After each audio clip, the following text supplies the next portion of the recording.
What's going on there, YouTube? Welcome back to another comic book video. Okay, so we're going to continue our coverage over the X-Men, but now it's time for us to jump back over to some more Excalibur. Now, before we are actually able to dive into today's story arc, there are a few things we have to talk about. For example, this is going to be our last Excalibur video until after the Executioner song, the next crossover for the X-Men that we have to talk about. Number two, this is going to be a team-up book. You're going to have Excalibur teaming up with the X-Men, but there is a catch. You see, in the early 1990s, the X-Men got really popular to the point where you had 5 different X books: Excalibur, X-Factor, X-Force, Uncanny X-Men, and X-Men. And the last two were 2 different X-Men teams being led by Charles Xavier, Gold Team and Blue Team.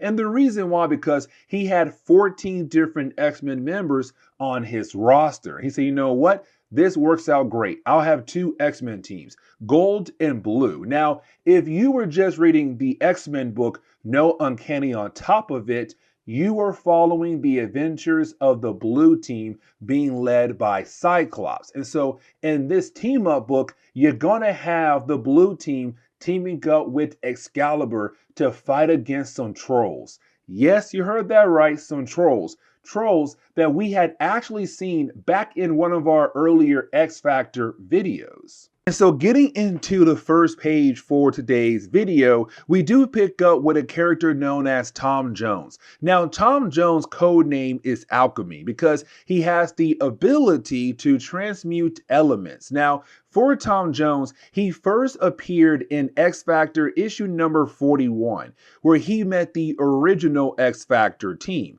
And really, the only reason why he met them because he was being chased after by a bunch of trolls who live in the underground areas of Great Britain, really London, and they wanted to use him as a way to make a bunch of gold.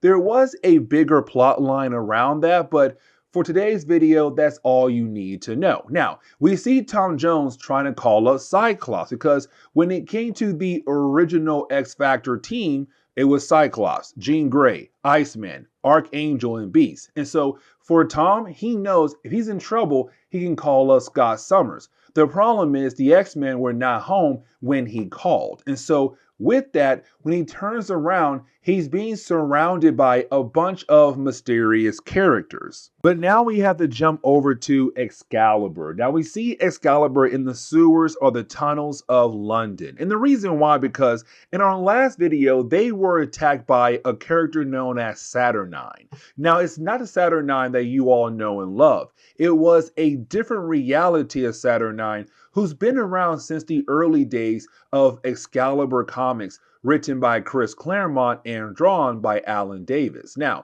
when it came to that Saturnine, she had a big plan going after Excalibur. Now, our heroes were able to bring her down, but unfortunately, she was able to get away. So you have our heroes in the sewers trying their best to figure out where they can find her and hopefully, arrest her. But then out of nowhere, they hear a loud scream coming down the tunnel. And so when they go to the end of the tunnel, they find 2 people who were turned to gold. Now, at first, our heroes believe like, hey, you know what? These are just gold statues. But then you have our heroes realize that these were actual real people who were turned into gold statues. And these characters, they never met Alchemy. And so for them, this is all new. Either way, you didn't have Megan say, hey, you know what? Follow me. I kind of figure out who may be behind what happened to these innocent people. And so you do have our heroes follow Megan down the tunnel. Now, when they do, they are then confronted by the Troll Associates. Now, we had actually talked about this group before in our X-Factor video. The Troll Associates are, well, trolls who live in the underground area of Great Britain. And their main goal is to regain what they had lost, their land, thanks to humans. And so for these trolls, they're always trying to find different ways to regain what they had lost. Now, For the trolls, they do try to attack Excalibur. Now, for our heroes, this is the first time they're meeting these characters, but the battle does go on for a few pages until there is a bright flash of light. And you then have our heroes look over to see that Captain Britain has been turned into gold. Now, the trolls, they had retreated right after that had happened. Now, for our heroes, they're kind of wondering, what in the world just happened to Captain Britain? But then they realize that Megan is also slowly turning into a gold statue as well. It's going to be a slow process. Now, for our heroes, they seem like this could be somewhat magical. They need a powerful mage by their side. And so for Nightcrawler, luckily for Excalibur, they had just gained a powerful mage, and that would be Ferran. Now remember, Ferran was a character who was kept away from the rest of the world until he will be ready to become the next host of the Phoenix. The problem was he was not chosen to become the next Phoenix. It was someone else, of course being Rachel Summers. But either way, you have Nightcrawler tell Sir Rice to go back to Braddock Manor to go get Ferran and bring him back over here and see if he is able to use his magic to turn Captain Britain back into a regular person. But now we have to jump over to the X-Men. The reason why, because, well, Cyclops did receive that voicemail that was left behind by Alchemy. Now, for the X-Men, only 2 people on his team were on the original X-Factor team that had met Alchemy. That would be Cyclops and Beast. That's really it. The rest of the heroes on the X-Men, they never met that character. So for Cyclops, he has to tell them everything about Alchemy. Everything I already told you about the character. Either way, you do have the X-Men head straight over there to hopefully help out Alchemy. And so you do have the X-Men arrive at the home of Alchemy. Now, when they do arrive, it's Cyclops saying, hey, Wolverine, I want you to look around the area of this home to hopefully find a scent to follow that could lead us back over to Alchemy to figure out where he has been taken to. Now, luckily for our heroes, they were able to see Wolverine pick up a scent to follow. The problem is, ever since Wolverine issue number 52, Wolverine has not been really great in the mind. Let me explain. You see, ever since the death of Mariko, one of the many lovers of Wolverine, his mental state has not been the greatest, where occasionally he'll begin to act like a wild animal. And so when it came to Wolverine, when he was able to pick up some kind of scent to follow, he went feral and he began to follow that scent. Now, the rest of the X-Men, they're trying their best to hopefully stay with him. And luckily they do. But they realized that Wolverine ran into the sewers. And when he did, and of course they did as well, you have Cyclops blast the wall that Wolverine was trying to claw through.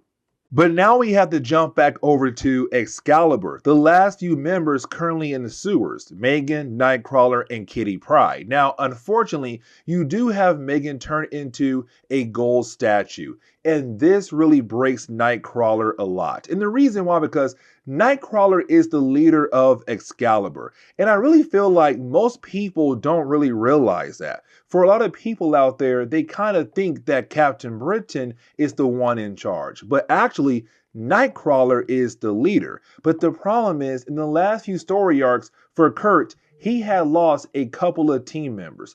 Rachel Summers was taken away by the Phoenix. And when it came to Kai Lund, he left to go rejoin his family. And so for Nightcrawler, he kind of feels like he is beginning to lose his team. Captain Britain and Megan were just turned to gold. And so for him, he just lost 2 more members. And so he runs off to hopefully find the trolls and to actually beat them before something else happens to another member of Excalibur. Except he runs into the X-Men. Now this is really great for Kitty Pryde and Nightcrawler because these 2 guys used to be on the new X-Men after Giant Size X-Men #1. And so with them being able to see their old friends, it's really great. And also, this is the first time you have Nightcrawler meeting Gambit and also Jubilee, who are kind of jerks in this book because you do have Kurt explain that Excalibur has been taken out by the trolls one by one. And so for Gambit and also Jubilee, they kind of find that a tad bit funny. Now you do have Cyclops say, hey guys, stop it, because right now we have some work to do. We got to stop some trolls and possibly stop a mutant who may be forced to act differently than he usually does.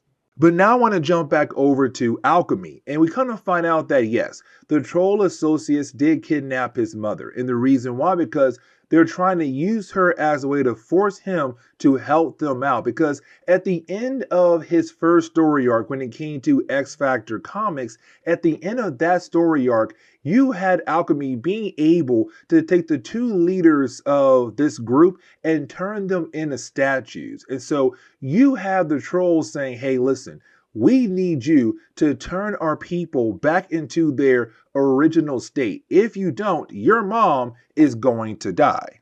Now, something else I should mention is that for Alchemy, he's still trying to learn how to use his powers. So he does not really know how to turn them back into their original state. But getting back over to the X-Men, they have found a big door that leads into the lair of the trolls. The problem is that the door was actually changed into, well, explosives thanks to Alchemy. So when you have Gambit throw one of his charged up cards at the actual door, there is a huge explosion, ending the first chapter of this story arc. And so now we have to dive into Excalibur issue number 58, where we do pick up with Ferran. Now remember, Ferran was the guy who was kind of isolated from the rest of the world because he believed, or the people who were training him believed, that he'll become the next host of the Phoenix. Unfortunately, he was not chosen to become the next host of the Phoenix. Either way,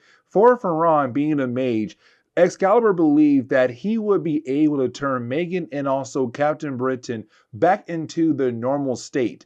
But we kind of find out that he failed when it came to learning spells about alchemy. So unfortunately, he can't do anything at all. But now it's time for us to check in with the X-Men. Now, we do see that the X-Men are unfortunately prisoners now for the trolls. And apparently, they all have been chained up. Now, the chains are around our heroes. They cancel out the powers of our heroes as well. So for Nightcrawler, he can't teleport away. Cyclops cannot use his optic beam to break away. So our heroes are unfortunately kind of stuck here at the moment. Now, you do have the trolls actually walk into the room to kind of gloat here for a moment. But we also have to remember that Wolverine, his powers is his healing factor. It's not his claws. And so for Wolverine, he was able to break free from the chains. And his main goal is to go after Alchemy. The problem is that Alchemy is able to transmute the claws of Wolverine into, well, rubber. And so Wolverine was unable to do any harm to Alchemy, and luckily he did do that, because at the end of the book we do see our heroes realize that Alchemy is actually innocent, but you do have the trolls being able to beat down on Wolverine. Now, this kind of leads into Nightcrawler's big plan to bring down the trolls, but to also help free the X-Men and Excalibur, really just the X-Men and Nightcrawler, because Excalibur is still free at the moment. But you have Nightcrawler tell the trolls that Jubilee is trying her best to distract the trolls to allow Cyclops to use his radio to most likely team in the other X-Men team, the Gold Team. And so once you have Nightcrawler tell the trolls that, you have Cyclops and the other members of the X-Men look at Nightcrawler kind of like, hey, are you a traitor? Now for Gambit and Jubilee, like I said earlier, this is their first time meeting Nightcrawler. So when he acts like this, it's kind of like, hey, your old friend here is actually a traitor. Now for the trolls, they look at Nightcrawler as an elf, somewhat similar to a troll in the troll family tree. But also you have Nightcrawler say, listen, I've been with the X-Men for a long time, and I always felt like an outsider. They always treated me like an outsider, like a mascot. Let me free, and I will help you bring them down and any other mutants who may cause you problems down the road. And so you do have the trolls free Nightcrawler, but retie up Wolverine once again. Now, for the trolls, they kind of believe that they are currently winning here because one, they were able to capture the X-Men and also Kitty Pryde. Two, they were also able to have Alchemy realize that he has no choice when it comes to helping them out because if he doesn't, well, there goes his mother. But also, you have the trolls say, we got Nightcrawler on our side. He can help us a lot down the road when it comes to certain mutant situations down the road. Now, you didn't have the trolls realize that there are some other people in the tunnels, and that will be the last two members of Excalibur, Shiraz and also Ferran. And so, because of them being there, you have the trolls say, hey, Nightcrawler, it's time for you to prove yourself.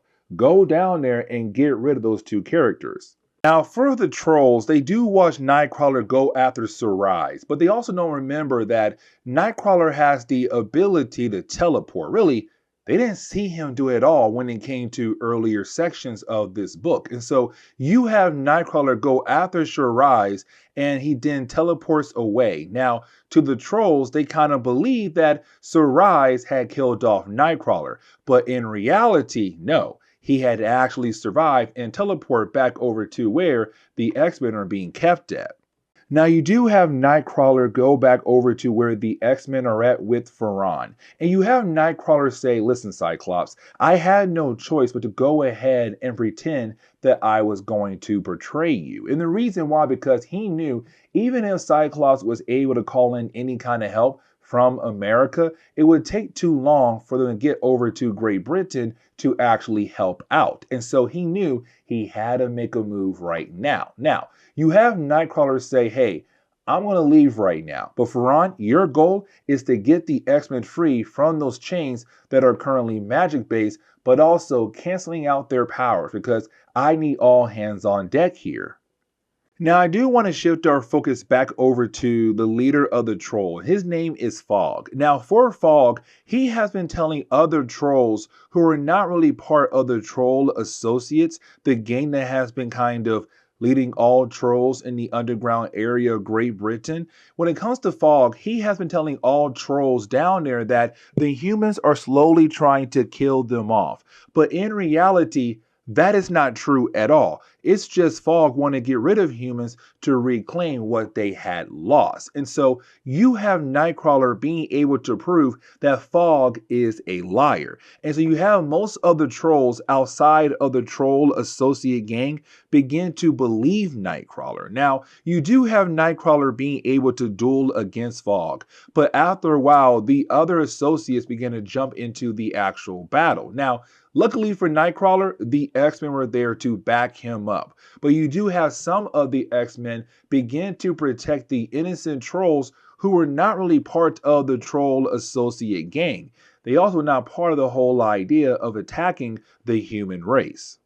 Now, the story does kind of wrap up very quickly because you do have our heroes being able to actually bring down the Troll Associates. You also have Alchemy being able to, well, save his mother as well, and also bring down the leader of the Troll Associates as well. And so, with all that happening, it then comes down to one last big thing.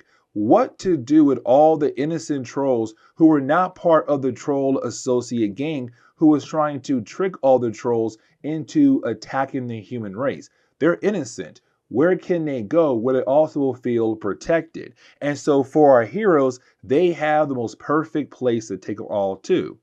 And we do learn that our heroes had taken the trolls, the innocent trolls, over to the Wonderland area in Great Britain. Let me explain. You see, when it came to two characters, the Red Queen and also Joy Boy, with their minds being connected and the powers of Joy Boy, they were able to create a Wonderland area nearby a small village in Great Britain. And you have all these different kind of creatures and people being able to live there in peace. And so for the trolls, they are able to now live there in peace. And we do learn that the whole entire story was being told to us by one of the members of Crazy Gang. And the book really ends on that note right there. So for Excalibur, this is going to be the last story that we are going to talk about for the time being, because now we got to jump back over to some other books and then get ready for our coverage over the Executioner's Song, the next big crossover that we have to talk about. But guys, I'll see y'all next time. Later.